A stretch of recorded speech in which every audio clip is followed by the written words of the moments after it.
தமிழ்க்குடி உறவுகளுக்கு வணக்கம். நான் உங்கள் நரேந்திரபாலா. நமக்கு ஒருத்தவங்களை பிடிச்சிருக்கு அப்படிங்கிற விஷயத்துக்காக அவங்க நல்லது செய்கிறாங்களா கெட்டது செய்கிறாங்களா, அவங்களால செய்ய முடியுமா முடியாதா அப்படின்னு யோசிக்காமல் கண்மூடித்தனமாக ஒரு விஷயத்துக்கு ஆதரவு தெரிவிக்கிறது நிச்சயமாக அது ஒரு முட்டாள்தனமான செயல் தான் சொல்லணும்.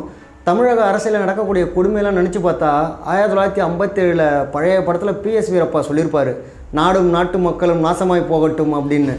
அதுதான் தோணுது, அப்படி தான் நடக்குது.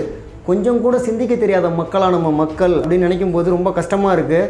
எதுக்காக சொல்கிறோன்னா, அந்த காலத்தில் தான் திரைத்துறையை சேர்ந்தவங்க இந்த நாட்டை ஆளுங்கிற நோக்கத்தில் மக்கள் மனசில் இடம் பிடிச்சி இந்த அரசியலை கைப்பற்றினாங்க. அப்படி பார்த்திங்கன்னா எம்ஜிஆர் அவர்கள் திரைப்படம் மூலமாக நடித்து மக்களுக்கு பிடிச்சி தத்துவ பாடல்கள் பாடி அதில் மக்களுக்கு வர போல் நல்லது செஞ்சு உதவி செஞ்சு அவர் இந்த மக்கள் மனசில் இடம் பிடிச்சி நாட்டை ஆண்டார்.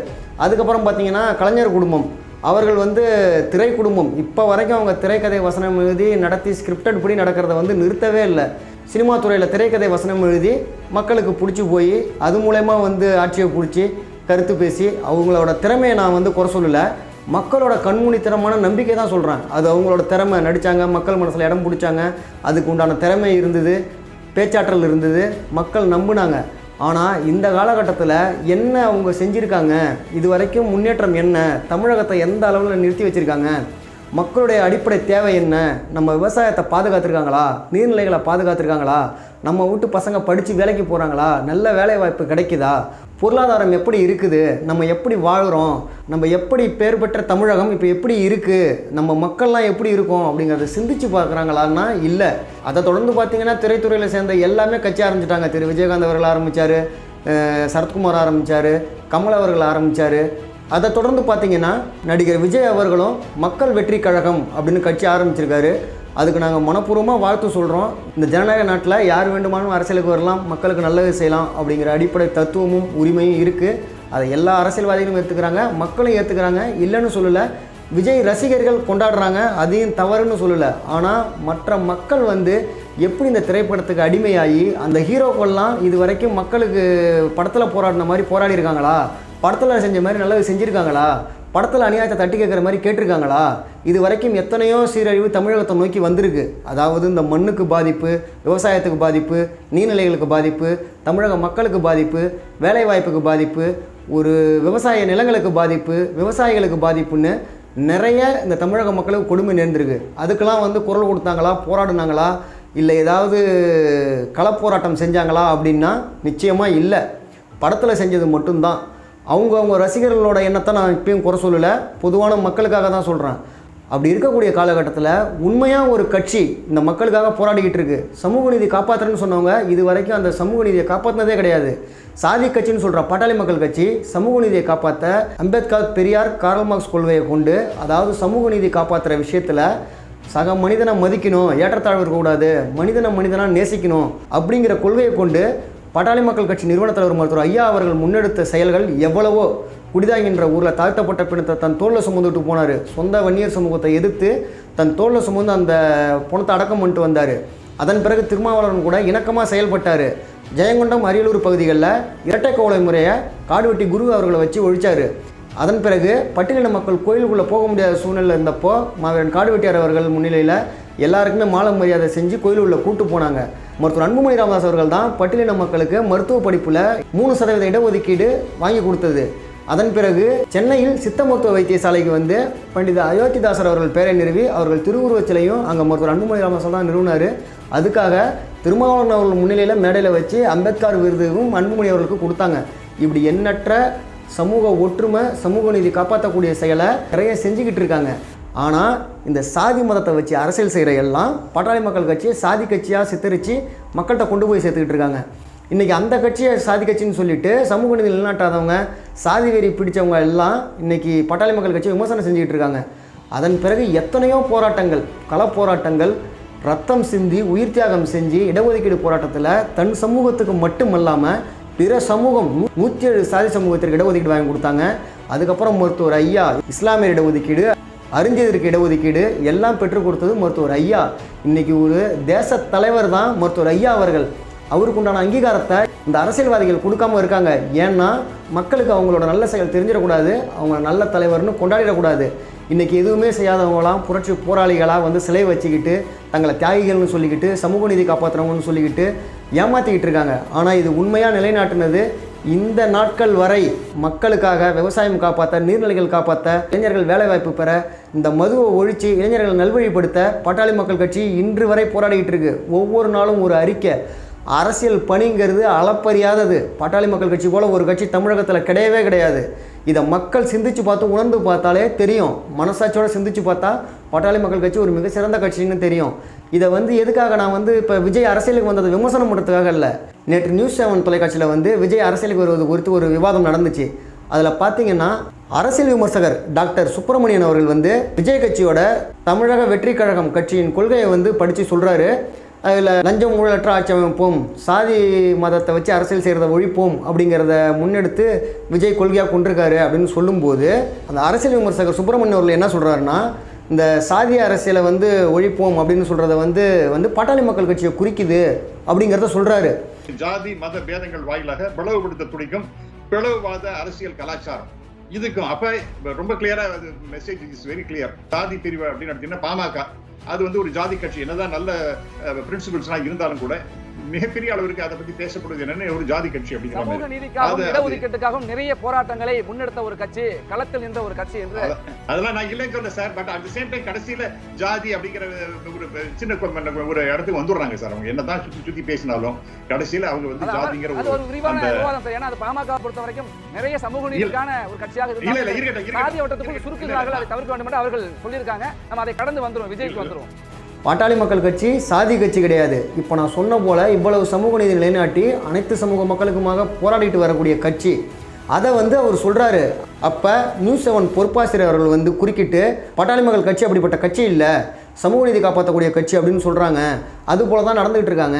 நீங்கள் பாட்டாளி மக்கள் கட்சியை பற்றி இதில் பேச வேணாம் அப்படின்னு சொல்கிறதும் சாதியை வச்சு அரசியல் செய்யக்கூடியதை ஒழிப்போம் அப்படின்னு சொன்னதுக்காக நான் சொல்ல வந்தேன். அதில் பாமக கட்டமைப்பு வருது அப்படின்னு சொல்கிறாரு. உங்கள் மனசாட்சி தொட்டு சொல்லுங்கள், பாமக மட்டும்தான் வந்து சாதிய கட்டமைப்பில் வருதா? பிற கட்சிகளில் சாதிய கட்டமைப்பே இல்லையா? தேர்தலில் எந்த சாதி பெரும்பான்மையாக இருக்குது அப்படின்னு பார்த்து அங்கே சீட்டு ஒதுக்கி தரலையா? இன்றைக்கி தமிழக மக்களுக்காக ஒரு போராட்ட கட்சின்னா அது பாட்டாளி மக்கள் கட்சி தான். சமூக நீதி நிலைநாட்டிய கட்சின்னா பாட்டாளி மக்கள் கட்சி தான். ஒரு சிறந்த கொள்கை கொண்ட கட்சினா பாட்டாளி மக்கள் கட்சி தான். மக்கள் நலனுக்காக முதல் குரல் களத்தில் முதல்ல இறங்கிறது அப்படின்னு பார்த்தீங்கன்னா பாட்டாளி மக்கள் கட்சி தான்.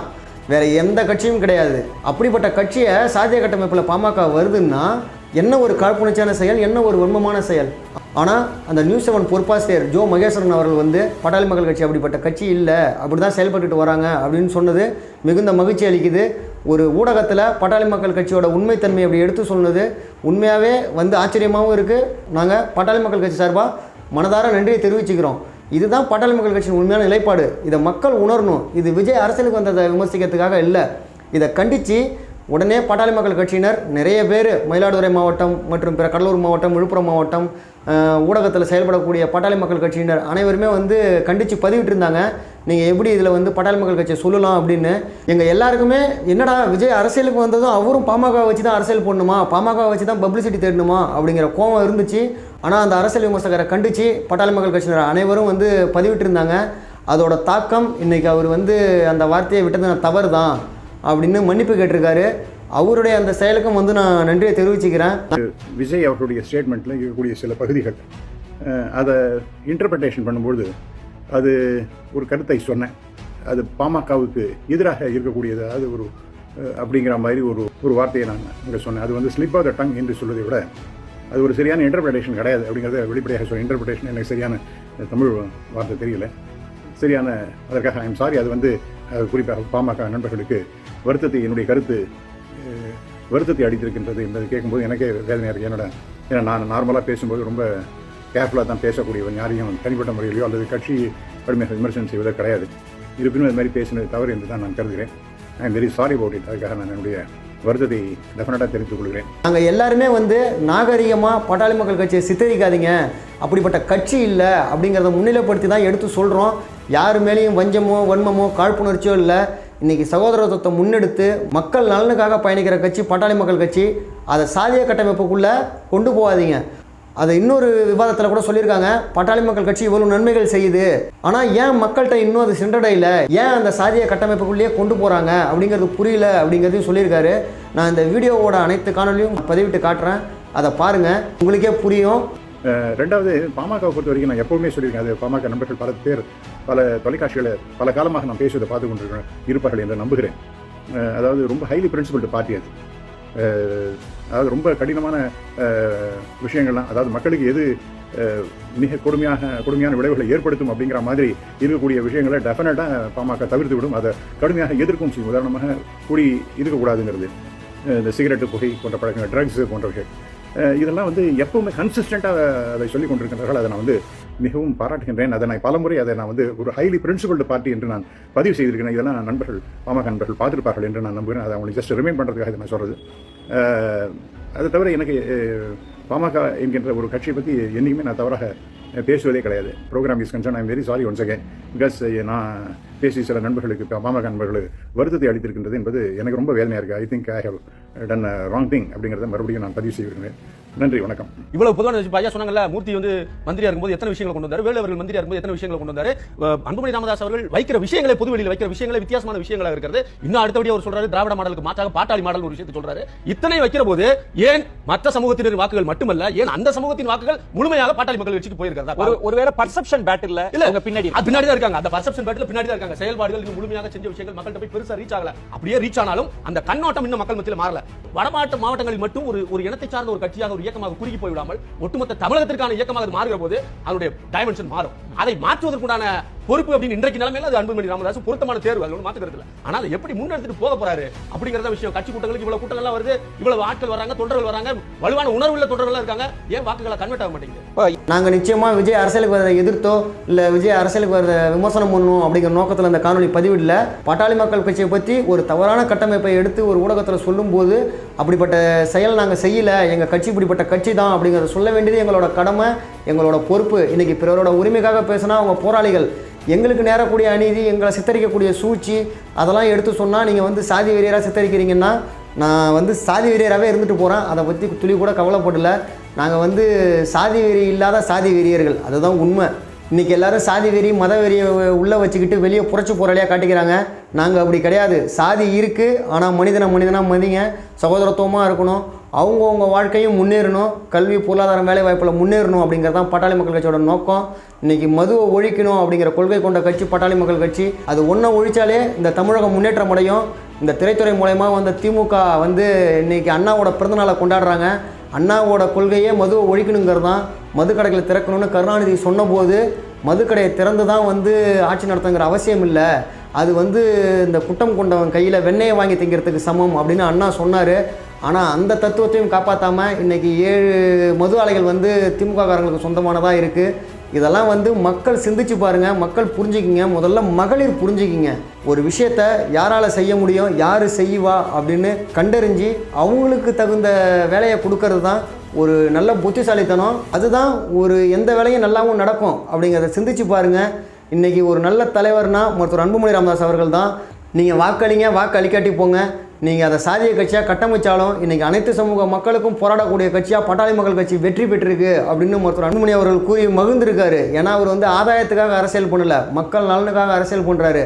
அவங்க நினச்சிருந்தா இந்த மருத்துவ படிப்பு மூலமா எவ்வளவோ சாதிச்சிருக்கலாம். மருத்துவர்களாக பல மருத்துவமனைகளை கட்டி பல கோடிகளை சம்பாதிச்சிருக்கலாம். இன்றைக்கி பணம் முக்கியம் கிடையாது. இந்த மக்கள் நலனுக்காக தான் மருத்துவர் ஐயா அவர்கள் அரசியலுக்கு வந்து இன்றைக்கி எந்த ஒரு பொறுப்புலையும் வகிக்காமல் இன்று வரை ஒரு போராளியாக திகழ்ந்துகிட்டு இருக்காரு. அதன் வழியில் மருத்துவர் அன்புமணி ராமதாஸ் அவர்களும் செயல்படுறாரு. சாதிய கட்டமைப்புக்குள்ள அவங்கள கொண்டு செல்லாமல் இன்றைக்கி அவங்களோட நல திட்டங்களை பாருங்கள், செயல் திட்டங்களை பாருங்கள், அறிக்கைகளை பாருங்கள், அறிவார்ந்த செயலை பாருங்கள், அவங்க செஞ்ச சாதனைகளை பாருங்கள். அதெல்லாம் மக்கள் சிந்திச்சு பார்த்து நீங்கள் வாக்களிங்க. அவர் திரைப்படத்தில் நடிக்கக்கூடிய ஹீரோ இல்லை, எங்களை பொறுத்த வரைக்கும் ரியல் ஹீரோ மருத்துவர் அன்புமணி ராமதாஸ் அவர்கள் தான். மக்கள் சிந்திச்சு பார்த்து பாட்டாளி மக்கள் கட்சிக்கு ஒரு முறை வாய்ப்பளிக்கும்னு கேட்டுக்கிறேன். அதே போல் புதிய கட்சி தொடங்கிய நடிகர் விஜய் அவர்களுக்கும் எங்கள் பாட்டாளி மக்கள் கட்சியினர் சார்பாக மனமார்ந்த வாழ்த்துக்களை தெரிவிச்சுக்கிறேன். பாட்டாளி மக்கள் கட்சியின் தொண்டர்கள் இதே போல் ஊடக பேரவையில் ஆக்கப்பூர்வமாக செயல்படுங்க. இன்றைக்கி யாராவது நம்மளை விமர்சித்தா அவங்களுக்கு நாகரிகமாக பதில் கொடுங்க. இன்றைக்கி நிறைய பேர் தரக்குறைவற்ற வார்த்தைகளில் வந்து பதிவிடுறாங்க. அவங்களாம் வந்து என்ன ஒரு மனிதனா, நாகரிகமாக படித்தவங்களா என்னங்கிறது தெரியல. அவங்க எந்த தலைவனை பின்பற்றி அந்த எந்த வழிநடத்தலில் அவங்க அப்படி பேசுகிறாங்கன்னு தெரியல. இன்றைக்கி ஒரு நாகரிக அரசியலை முன்னெடுக்கணும், ஊடகத்தை வந்து சரியாக பயன்படுத்தணும், அப்படிங்கிற வகையில் மொத்தம் அன்புமணி ராமதாஸ் அவர்கள் நம்மளை வழி நடத்துகிறாரு. கருத்தியல் ரீதியான பிரச்சனைக்கு குரல் கொடுக்க முன்வாருங்க. அந்த வகையில் இந்த விஷயத்துக்கு வந்து அரசியல் விமர்சகர் டாக்டர் சுப்பிரமணியன் அவர்கள் வந்து மன்னிப்பு கேட்டிருக்காரு. அவருக்கு எங்கள் மனமார்ந்த நன்றி தெரிவிச்சுக்கிறோம். இந்த விஷயத்தை கண்டன பதிவாக வெளியிட்ட மயிலாடுதுறை மாவட்ட பாட்டாளி மக்கள் கட்சி, பிற மாவட்ட பாட்டாளி மக்கள் கட்சியின் தொண்டர்களுக்கும் பொறுப்பாளர்களுக்கும் மனமார்ந்த நன்றியை தெரிவிச்சுக்கிறோம். சாதி மத பேதமின்றி நல்லதே நினைப்போம், நல்லதே செய்வோம், நாடும் மக்களும் நல்லா இருக்க நல்ல தலைவனை தேர்ந்தெடுப்போம். நன்றி.